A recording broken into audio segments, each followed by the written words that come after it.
I'm finally going back to Tennessee to visit my parents again. It's an especially momentous occasion, not simply because it's going to be a family reunion over there, but they live right in the path of the Great American Eclipse, and we get to be there during the event.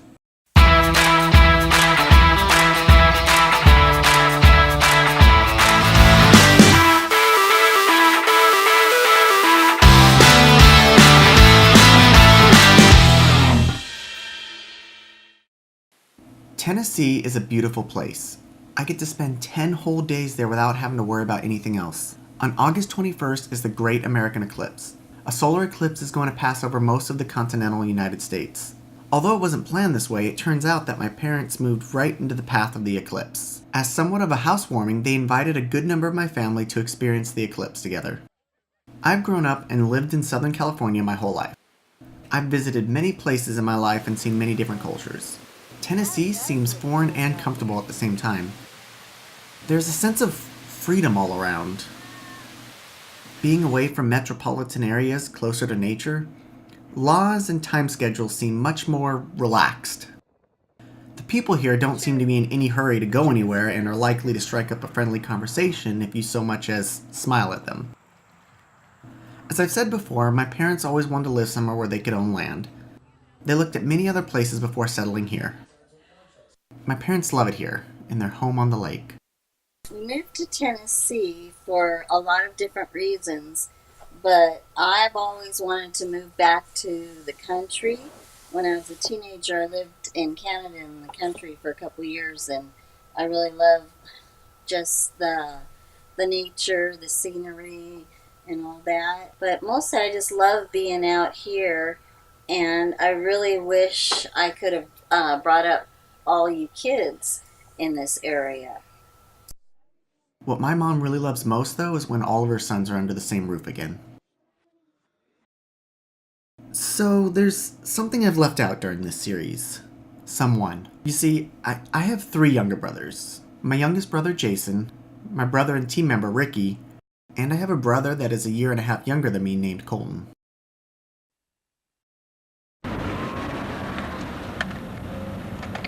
Say something. Okay, something. Just a few weeks ago was his 28th birthday, and the day also marked 10 years since I've seen or spoken to him. I'm sad to say we weren't very close growing up. There were no bad feelings, just we were each into our own things and fought as siblings usually do.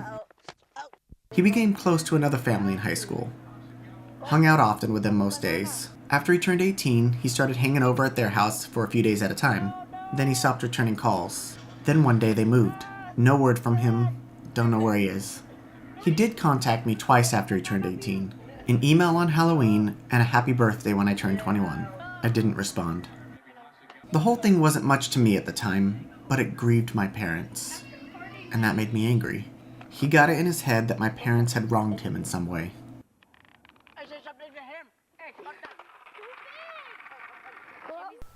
Well, Colton has kind of moved away from the family, and it makes me sad, and it breaks my heart to know that I can't see him and I can't try to reconcile things.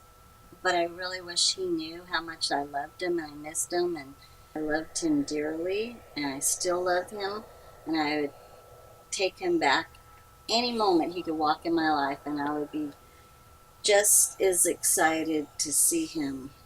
I'd welcome him with open arms because I really miss him. And like I said, I wish I could reconcile our differences. That was on my way to go into the hospital to have you, Jimmy. Look at that belly. Oh my gosh. There's Colton and Ricky. There's Colton. He looks so happy, so excited to have his presents. And there's all four boys. I wish I could go back to that time when I had all four boys at home. Best time of my life. And like I told Jimmy earlier, the best thing I've ever done in my entire life was being a mom. I love it. A little less than a year later, my dad's side of the family was having a family reunion. Just so it's clear, my family on both sides don't often do family reunions, so it's a big deal when we do. Sarah and I went to Arizona to attend my Grandpa Hank's 90th birthday.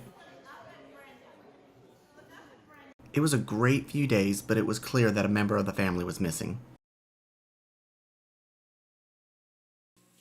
The day of the eclipse finally arrived. We watched the eclipse on TV travel across the nation. We had lots of my family visit that week, and my parents invited a friend's family as well. It was a full house. The day consisted of food, swimming, popsicles, and fireworks as the light from the sun slowly waned.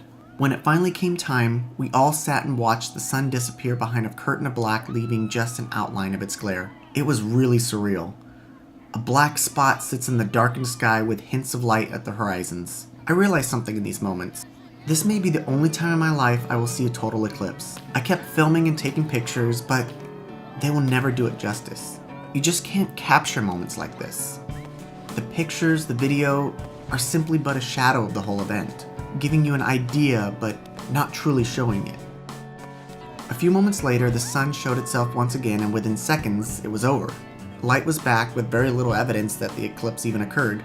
I started thinking similarly about this trip. The photos, the video, don't capture the trip. Not truly. This is true with every event in our lives. We keep but a shadow of these events on paper and on screens.